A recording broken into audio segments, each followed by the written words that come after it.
Bueno, también quiero reiterar el agradecimiento a María Esther y al padre Alfonso Baeza, con quien el sindicalismo tiene una deuda histórica, con el padre particularmente en los años 80, quien a cargo de la Vicaría de los Trabajadores, la Pastoral Obrera, hubo un rol importantísimo en la defensa de los derechos fundamentales de los trabajadores.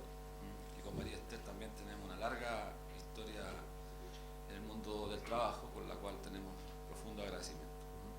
Pero es importante reiterar los agradecimientos a quienes están presentes hoy día. Efectivamente, como decía muy bien María Esther, si los bancarios nos preguntáramos, los trabajadores del sistema financiero, respecto de cuáles son nuestras condiciones materiales hoy día, y tal como lo señaló el profesor Francisco Walker, podríamos incluso ser privilegiados respecto a otros sectores de la economía. Tenemos una jornada de lunes a viernes, nuestros salarios están, diría en general, un poco más arriba que el promedio de los trabajadores de este país. Y en consecuencia somos trabajadores mirados desde esa perspectiva un tanto privilegiados. Sin embargo, si nos comparamos respecto a la industria en la cual prestamos nuestros servicios, efectivamente somos trabajadores de tercera o cuarta categoría. Y tal como se ha reiterado acá, y que es discutible, se señala claramente que Chile es un país rico, que somos muy ricos. Sin embargo, también con mucha certeza y con mucha convicción podemos señalar que, contradictorio y curiosamente, los trabajadores cada vez somos más pobres. Si nos medimos con algunas de las variables que unilateralmente uno puede tomar para medirse, y si los trabajadores bancarios comparamos estas dos variables que pusimos como título de nuestra reflexión, de nuestra conferencia, salario justo y jornada justa, efectivamente nosotros podríamos decir que nuestra jornada justa, comparada con otros sectores, es tremendamente justa. Pero si comparamos, queremos responder respecto al salario, tendríamos que aseverar concretamente que es tremendamente injusto, que el diferencial de 240 veces respecto a lo que gana el más alto ejecutivo, por ejemplo, en una de las instituciones financieras más grandes de este país, respecto del último trabajador, no guarda relación. Hay ejecutivos de la industria financiera que sobre el $1.000.000 perciben como ingresos anuales, en circunstancias que trabajadores en nuestro sector que reciben ingresos, y no uno, no son muy pocas instituciones, 160.000, 180.000 pesos. Y tal como se ha dicho acá, y creo que es una iniciativa tremendamente valorable, la que ha planteado el senador Longueira, que efectivamente se defina cuál es el salario base respecto al salario o el ingreso mínimo, que es un tema que nosotros como sistema financiero vivimos a diario, porque tenemos trabajadores que tienen sueldos base de 14.000 pesos, 15.000 pesos, y que con todas las asignaciones, con las rentas variables, comisiones, gratificaciones, llegan a establecer lo que es el salario mínimo, lo que significa, desde el punto de vista de la ética, de la industria en la cual laboramos, una contradicción gigante. Ahora, cuando planteamos el tema del debate respecto del día domingo, fue justamente una justificación para abrir el debate sobre temas que son mucho más, a juicio nuestro, importantes. Y nosotros estamos, como bien también lo decía la abogada María Esther Fere, enfrentados a grandes problemas del Estado, y que para nosotros tiene una relevancia importante que esté un senador de la República acá. Porque la colisión ocurrida con dos organismos públicos frente a una materia que está del todo clara en la ley laboral, como es la imposibilidad que trabajemos los días domingos, y que generó una controversia fuerte entre un funcionario del aparato público como el superintendente con la Dirección Nacional del Trabajo, con la Directora Nacional del Trabajo, exige y al mismo tiempo obliga a que las autoridades tomen no solamente una posición discursiva respecto a esta contradicción o esta colisión de intereses, sino que además una actitud mucho más audaz respecto de que el Estado de Derecho se conforma toda vez que los ciudadanos que formamos parte de él sentimos además que las instituciones que conforman el Estado de Derecho son capaces de garantizar que estos derechos se cumplan. ¿Y qué hemos sentido los trabajadores de este sistema financiero? Una vulneración sistemática de derechos que están contemplados en la norma, partiendo por organismos del Estado. El Banco del Estado, a través de determinadas figuras, los días sábado y domingo incursiona en el ámbito financiero con una razón social distinta que se llama Serviestado. Muchos de ustedes conocen también lo que significa Servibanca, Servipac, que son instituciones exclusivas del giro bancario y que sin embargo incursionan transgrediendo la norma. ¿Y por qué señalo esto? Porque a propósito del informe en Derecho que todos ustedes tienen, es tremendamente importante reiterar que las normas laborales son normas de orden público, y en consecuencia la sociedad, el Estado, a través de sus distintas instituciones, tiene que garantizar que estos derechos, que son normas de orden público, estén plenamente garantizados y son derechos irrenunciables. En consecuencia, nada ni nadie puede obligar a renunciar a estos derechos. Si en una sociedad los derechos irrenunciables no están cautelados, efectivamente entonces estamos frente a una sociedad que distingue frente a determinados tratamientos de aquellos grupos que tienen la posibilidad de ejercitar sus derechos respecto de otros que no lo tienen, que es el caso de la gran mayoría. En consecuencia, tenemos entonces una situación de desigualdad que es preciso corregir y que para los trabajadores, especialmente del sistema financiero, exigen con prontitud que haya una decisión más eficaz y pronta de parte de la autoridad. Ahora, respecto de la iniciativa de por qué quiere, por la vía de los hechos, se ha ido modificando esta suerte de jornada de trabajo de lunes a viernes y por qué existe un interés tan grande de parte del empresariado por modificar la ley laboral, modificar el artículo 35, siguientes del Código del Trabajo y el 38 de la super de la Ley General de Banco, con el objeto que los bancarios no tengamos una jornada de lunes a viernes. Se sostiene en dos fundamentos que es preciso señalar en esta oportunidad. El primero de ellos es que los trabajadores bancarios, particularmente la Confederación Bancaria, no debiera oponerse a esta decisión de parte de la Asociación de Bancos, porque ello generaría más empleo, que un poco la vieja justificación para modificar toda la normativa laboral. Generamos más empleo y en consecuencia entonces eliminamos o conculcamos un derecho de la esencia de las relaciones laborales o, digámoslo más claramente, conculcamos un derecho fundamental, protegido por la norma, un derecho irrenunciable. Entonces, este derecho se pone al servicio de otra estrategia empresarial, que es la generación de empleo. Pero incluso siendo cierta esa aseveración, nosotros podemos señalar contundentemente que esto no es efectivo, que no es así. Si observamos el comportamiento de la banca en los últimos 10 o 15 años, veremos que la banca viene obteniendo rentabilidad gigantesca, sostenida en el tiempo, y por el contrario, han ido desapareciendo instituciones financieras importantes. Solamente en la década del 90 perdimos más de 11.000 empleos como consecuencia de las fusiones, del nacimiento de los grandes megabancos. ¿Y qué ha ocurrido como consecuencia de esta fuerte concentración económica en el sistema financiero? Que el nacimiento de estas grandes instituciones financieras no han generado más empleo, han mantenido el empleo, lo han disminuido por una parte y han abierto otro tipo de empleo, al que se refería muy bien María Esther, un empleo precario, sujeto a condiciones cada vez más flexibles, sujeto en su gran mayoría a renta variable, con lo cual el traspaso de los costos en el que incursiona el empresario se trasladan finalmente a los trabajadores, con lo cual se constituye de partida una precariedad en los trabajadores que prestan servicios de empresa.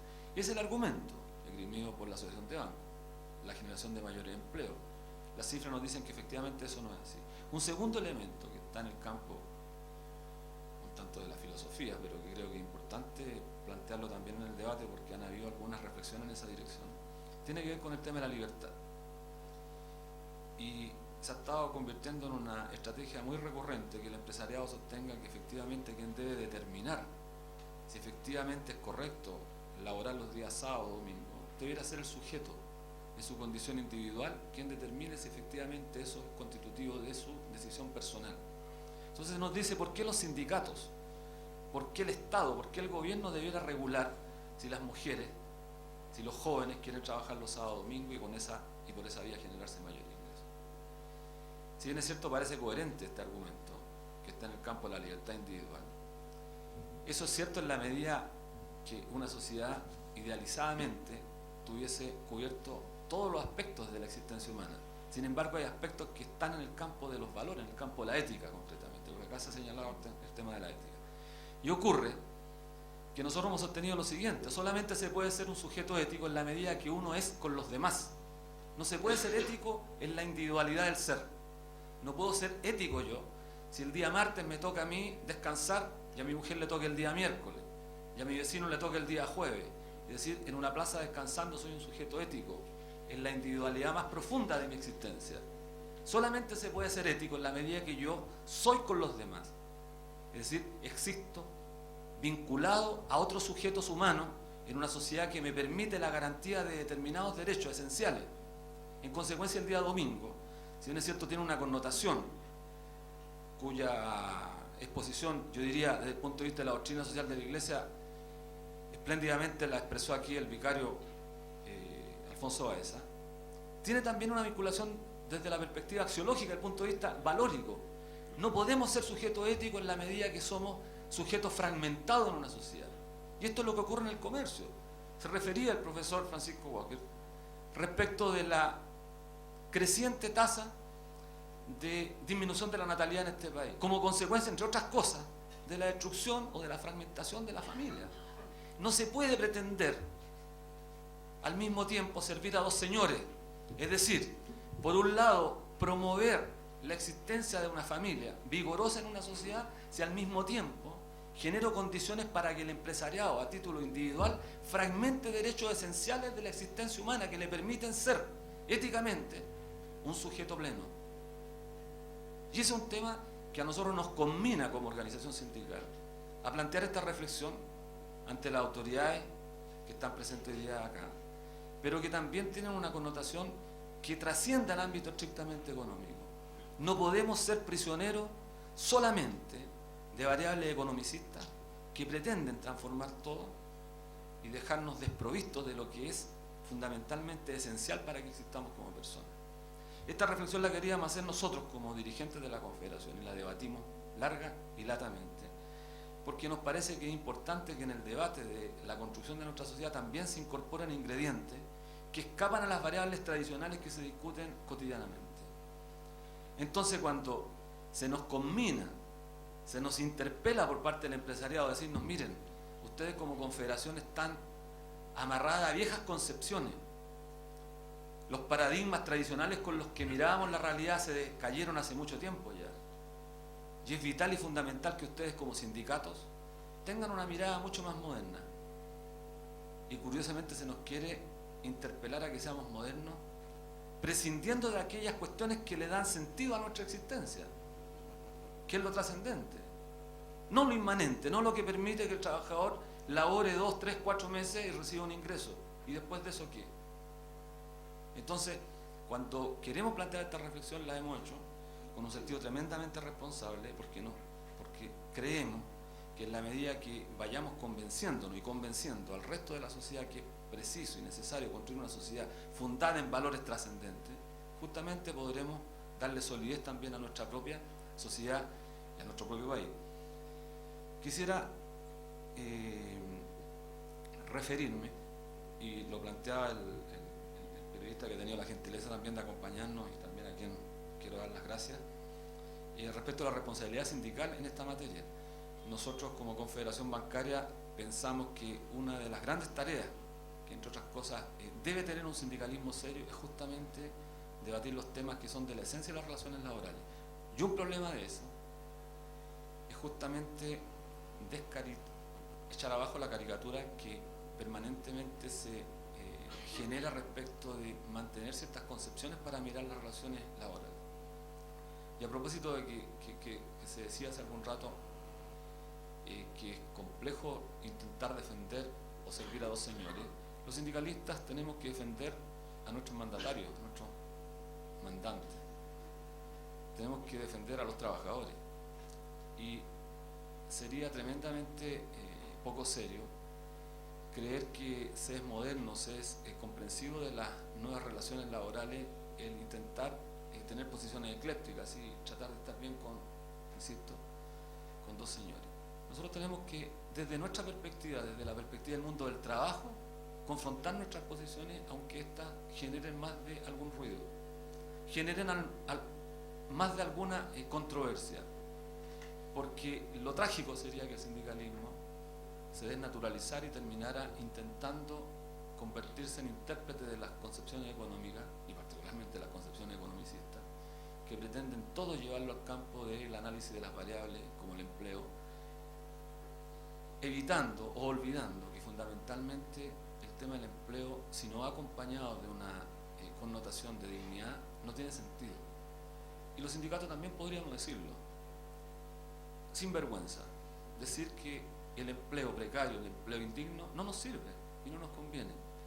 Y si se trata de mostrar indicadores económicos que nos digan a nosotros que en Chile el empleo baja, pero que nosotros cuando observamos detrás de esas cifras, observamos que en efecto ese empleo, un empleo precario, un empleo indigno, es mejor que haya desempleo. No es un dogma, es como el dogma del neoliberalismo respecto a la inflación, o de los monetaristas. Dogma, aquí la inflación no puede aumentar. Bueno, ¿y quién lo dijo? ¿Quién dijo que el empleo es una variable que no puede estar controlada en la sociedad, o que debe ser la única variable que debe importar a la sociedad? Ciertamente que quien está desempleado, desde el punto de vista ético, está mucho más inhabilitado de poder ser un sujeto pleno en una sociedad, particularmente en una sociedad altamente consumista o una sociedad de consumo. Pero también es indigno y resulta del todo discutible y cuestionable que nosotros como sindicato, en el marco de la responsabilidad a la cual se nos invita permanentemente, renunciemos a colocar en el fondo y en el centro del debate estos temas que parecen de la esencia del sindicato y que le dieron además sentido y significado a quienes conforman una organización sindical. Porque si los sindicatos se desnaturalizan al punto de solamente discutir estos aspectos de la formalidad y no discuten los problemas de la esencia que le dan sentido a la persona en tanto sujeto humano y segundo en su condición de trabajador, no tiene sentido. Podríamos generar corporaciones y sociedades particulares que se dediquen a administrar determinados objetivos. Esta es la discusión que queríamos hacer. Termino señalando lo último que tocó también María Esther Feri, que creo que el senador lo planteó muy bien, o fue parte de la discusión del debate respecto a la ley de subcontratación, el concepto de empresa. Para nosotros los trabajadores del sistema financiero es tremendamente relevante, tremendamente relevante. En algunas instituciones financieras de este país, en las más grandes de ellas, existen más de 40 empresas subcontratistas. La promulgación de la ley corrigió una cantidad importante de externalizaciones que había, que no escondían más que una estrategia política empresarial que buscaba administrar bajos costos, pero que sin embargo hoy día es tremendamente importante abrir el debate respecto al concepto de empresa. No es posible que sigamos divagando eternamente y enfrentados a las colisiones de interpretaciones de la dirección del trabajo, por un lado, que interpretan determinada dirección, y por otro lado los tribunales que tienen otra doctrina y que van generando una jurisprudencia que finalmente perjudica a quienes somos trabajadores de una industria tremendamente vigorosa y exitosa. Tremendamente vigorosa y exitosa. Digo esto porque es tremendamente importante subrayar también y colocar el acento. Se habla mucho de la clase media en este país. Y efectivamente este discurso lo han recogido muchos parlamentarios, particularmente algunos senadores en el último tiempo. Y qué mejor característica que decir que la clase media efectivamente era representada por este sector. Los bancarios constituyeron en el pasado, o constituyen hoy día, la expresión más clara de lo que podría denominarse clase media. Y sin embargo somos sectores que cada vez estamos siendo objeto de conculcaciones de derechos fundamentales y nuestras condiciones materiales, traducidas o reflejadas en el ingreso que percibimos mensualmente, no guarda relación con el nivel alcanzado y experimentado en los últimos años por el sistema financiero. Un solo dato de la causa: en instituciones financieras como el Citibank, Banco Itaú, que acaban de terminar una negociación colectiva, los salarios en un porcentaje importante no superaban los 180.000 pesos. Y lo digo con propiedad porque fuimos los asesores en esas dos negociaciones que culminaron hace no más allá de 30 días, 180.000 pesos. Entonces cuando aquí se habla del salario justo, el salario digno, estamos hablando de eso, de condiciones paupérrimas en una industria que no puede, que no debe y que no tiene argumentos para justificar ese nivel de salario en circunstancias que hay altos ejecutivos del sistema financiero que ganan sobre $1.000.000.